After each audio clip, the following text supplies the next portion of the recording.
I'm oral historian Mike Chappell. Today, June 16th, 2013, I'm interviewing Dr. Jan-Ake Gustafsson for the Endocrine Society at its annual meeting being held this year at the Moscone Center in San Francisco.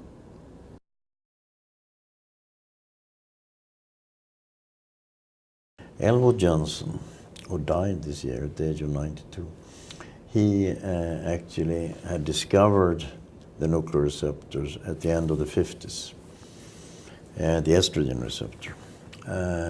But then the field was quite slow. So at the beginning of the 70s, there were lots of things that were not known. The receptors hadn't been purified. It wasn't known how the mechanism of action, etc., etc. So that was a fantastic field to come into. The nuclear receptor we concentrated on was the glucocorticoid receptor. And at the time, there were several candidates for what could be the protein which was the glucocorticoid receptor. And we studied these various proteins, but soon it came to the insight that it was what later on turned out to be the glucocorticoid receptor that we wanted to study. And we set out to purify it, which was a quite tough task. So you had to purify the receptor about 100,000 times. It was quite sensitive to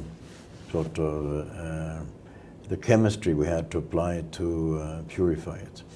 So it took several years, but finally we purified it to homogeneity, and it was a molecular weight of about 90,000.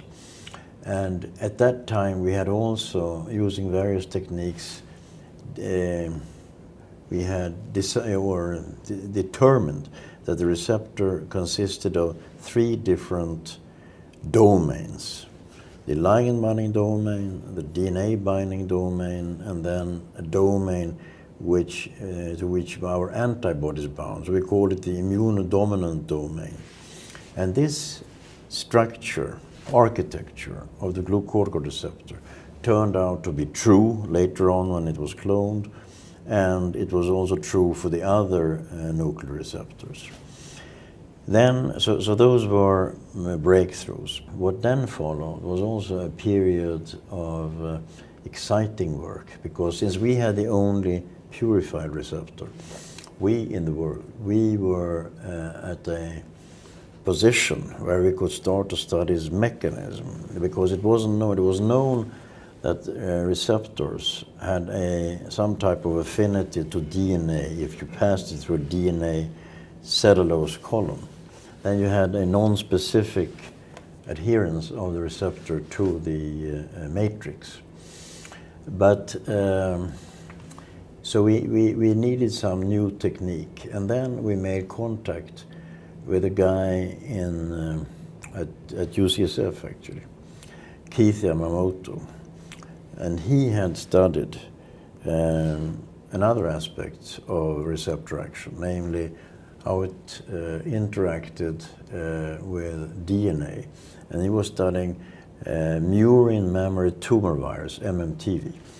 So we knew that MMTV was actually increased in mRNAs if you added glucocorticoids. And this was true in cellular assays, and you could show it in vivo also. So the idea was that he had the purified DNA, namely the MMTV DNA, that presumably bound specifically the glucocorticoid receptor, not only non-specifically to any DNA. We had the protein. So for 3 or 4 years or something like that, we established an air bridge of purified glucocorticoid receptor from rat liver, from Karolinska in Stockholm to UCSF in San Francisco. And he had some people working with this day and night, using various techniques, including electron microscopy, to find a specific binding of the glucocorticoid receptor. And we did.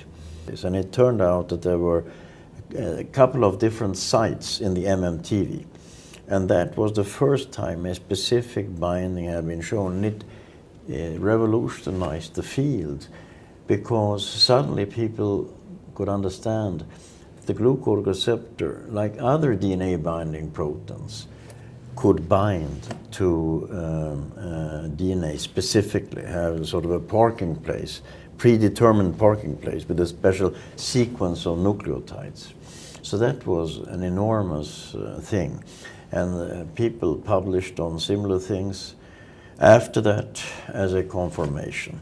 Not only that, we also, with the purified preparation, we made the first antibodies, monoclonal antibodies and polyclonal antibodies, against the glucocorticoid receptor, with the help of which, in collaboration with Keith Yamamoto, we cloned part of the gene, but not the whole gene, just part of it. And this was published in Nature, or these kind of papers were published in Nature.